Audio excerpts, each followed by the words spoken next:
तो इस्तीफों का दौर जो है बिल्कुल जारी है। बीजेपी के एक और कद्दावर नेता ने बीजेपी पार्टी से इस्तीफा दे दिया है। मेरे साथ संजय छोकर हैं और कांग्रेस छोड़ के बीजेपी में गए, तो उनसे बातचीत करते हैं। छोकर साहब, आपने भी सुना है पार्टी को अलविदा कह दिया है?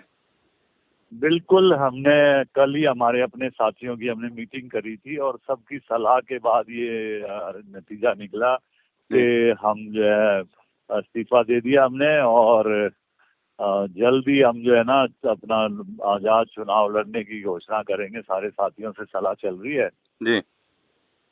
क्योंकि यहाँ पे जो है दोनों प्रत्याशी जी। जो कांग्रेस का जिसकी बात चल रही है और बीजेपी का, दोनों बाहरी है जी। तो लोगों का बड़ा मन है, तो बस जल्दी मीटिंग करके हम निर्दलीय चुनाव लड़ेंगे।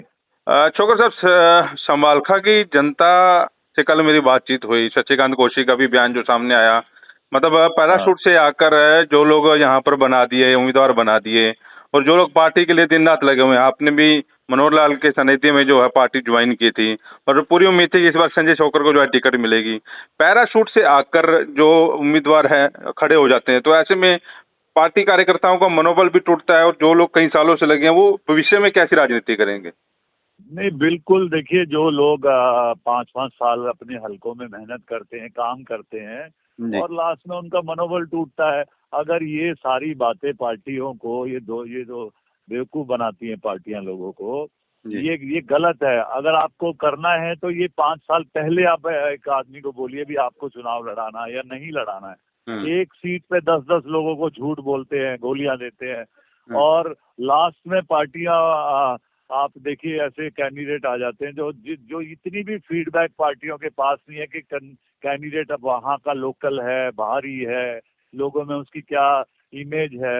1 महीना पहले एक व्यक्ति आए और आप उसको टिकट दे रहे हो। जो आदमी 5 साल काम कर रहा है उसको आप अवॉइड कर रहे हो। तो ये मुझे लगता है पार्टियों को जो अपना स्टैंड, अपना रुख बदलना पड़ेगा, नहीं तो लोग अपना फिर फैसला पार्टियों के अगेंस्ट सुनाने शुरू कर देंगे। आपने जिस विचारधारा के साथ कांग्रेस को बाय किया कि बीजेपी में ज्वाइनिंग की थी, आपको लगता है कि पार्टी उस विचारधारा की नहीं रहेगी? क्योंकि अभी जो ज्वाइनिंग होगी पूरे हरियाणा में जो टिकटें दी गई हैं, बांटी गई हैं, उस हिसाब से लगता है कि हमने जो है ना, हमने तो अपनी रैली थी, पता नहीं आप उसमें थे या नहीं थे, मनोहर लाल खट्टर जी, तब भी मैंने कहा था मैंने बीजेपी ज्वाइन नहीं करी थी। हमने तो मनोहर लाल जी ने हमारे से बात करी थी कि हम चुनाव लड़ाएंगे, हमने तो वो इसलिए करी थी कि यहाँ चुनाव लड़ेंगे। तो लेकिन आज चलो ठीक है, जो फैसला उनका है पार्टी का उन्होंने लिया। अब पार्टियों ने अपना फैसला ले लिया, अब लोग अपना फैसला लेंगे कि वो पार्टियों के साथ चलेंगे या जो कैंडिडेट जो अच्छा उम्मीदवार है इलाके में, जो बढ़िया आदमी है, जो अच्छा लीडर है, वो उसके साथ चलेंगे। तो समालखा में दोनों, हमारा जो सिटिंग एमएलए वो भी बाहरी है और ये भी बाहरी है। तो अब ये जनता तय करेगी अपना व्यक्ति, अपना भाई, अपना बेटा बनाना है या इसी तरह के ये पैसे की जो राजनीति करते हैं, ये चोरी चकारी करके पैसे कमा के और पार्टियों से टिकट ले आते हैं। अगर इनको वोट देनी है तो वो उनको दे सकते हैं। अगर कोई अपना आदमी जो रोज दुख सुख में शामिल होता है, साथ रहता है, उसको वोट देनी है तो वो हमारे को दे सकते हैं। तो अभी किसी पार्टी में जाने का मन बनाया या आप मन ये बन गया कि अब आजाद उम्मीदवार? अभी तो देखिए, वैसे तो मैं 22 साल मैंने अपनी जिंदगी के कांग्रेस पार्टी के साथ गुजारे और हमने वहाँ बहुत मेहनत करी, हमारे को पार्टी ने पूरा सम्मान भी दिया। लेकिन कुछ, जैसे पहले भी हमने कहा, कुछ स्टेट के लीडरों ने जो टैलेंटेड व्यक्ति होता है ना, जो काबिल होता है, जो उससे डरते हैं लोग। जो संजय छोकर जो है वो एक बड़ा उभरता हुआ चेहरा था इलाके का, तो उसको रोकने की कोशिश करी कुछ नेताओं ने। हमारे को पार्टी से, राहुल गांधी जी से, सोनिया जी से, सबसे कोई नाराजगी नहीं थी। उन्होंने हमारे को खूब सम्मान दिया, इज्जत दी। लेकिन यहाँ पे चुनाव लड़ाने के लिए ऐसे व्यक्ति को हमारे सामने अड़ा दिया जो कभी कांग्रेस पार्टी में ही नहीं था।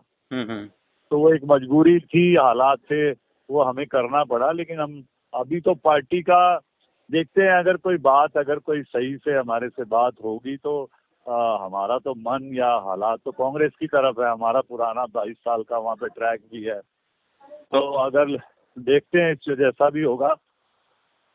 तो अभी कांग्रेस के शीर्ष नेताओं से भी मिलने की सोच रहे हैं? क्योंकि अभी कल ही हुआ है अब डिसीजन तो अभी जल्दी मिलेंगे, हम सारों से बात भी करेंगे और जो भी अच्छा निर्णय होगा वो लेंगे। मतलब ये तय है कि संजय छोकर चुनाव लड़ने जा रहे हैं? बिल्कुल। आज तो हमारे साथियों में बड़ा गुस्सा था, कल सबका मन था कि यार ये कब तक आप पार्टियों की वेट करते रहेंगे जी। और आप चुनाव लड़िए, हम आपके साथ हैं। तो पूरा इलाके की जो भावना है, जो लोगों का प्यार है, वो हमारे साथ है। और जो भी अब आने वाले दिनों में देखिए जल्दी निर्णय होगा, अपने लोगों की फीडबैक है, रिपोर्ट है साथियों का, वैसे ही करेंगे हम लोग। तो आपके कुछ हल्के के कुछ और नेताओं से बातचीत हुई, जैसे कृष्ण कुवाना है और साथी रहे हैं, उनसे भी कुछ चर्चा हुई आपकी इस बारे में? नहीं नहीं, हमारी कोई चर्चा नहीं हुई। हमने तो वही, हमारा अपना स्टैंड है। देखिए वो उनका है, वो क्या करना चाहेंगे, क्या पार्टी के साथ रहेंगे या नहीं रहेंगे। वो तो क्योंकि बीजेपी में लंबे टाइम से हैं, तो वो बीजेपी के साथ रह सकता है जिसको रहना है। लेकिन हमारा तो यहाँ पे जो जिस तरह की यहाँ पे माहौल है, जिस तरह का जो लीडरशिप है, वो बहुत छोटी सोच के व्यक्ति है। बहुत बड़ी सोच के साथ राजनीति करनी चाहिए। तो वो जो है 1 साल हमारा कहीं ना कहीं खराब हुआ है जिंदगी का, ये मुझे महसूस हो रहा है। छोकर साहब, जैसे अभी सीएम सैनी जा रहे हैं, मनाने की कोशिश कर रहे हैं नेताओं को, अगर जो पार्टी का दबाव आ जाता है ऊपर से इस्तीफे, क्या उठा लो इस्तीफा, तो ऐसा भी कुछ हो सकता है कि पार्टी का बड़ा नेता है तो आप ये इस्तीफा? नहीं, पार्टी में पहली बात तो नेता पद में बड़े होंगे लेकिन सोच बहुत छोटी किस्म के लोग हैं। लेकिन कोई भी व्यक्ति, संजय छोकर जो है वो राष्ट्रीय लेवल पे हमने काम किया।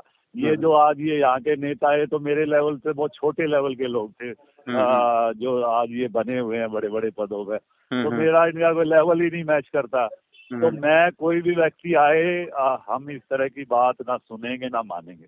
तो कब तक डिसीजन ले लेंगे आप लोग किसी पार्टी में जा रहे हैं तो? एक दो दिन में ही डिसीजन हो जाएगा जी। ठीक है छोकर साहब, धन्यवाद भाई, पानी में से बातचीत करने के लिए आपका। ओके।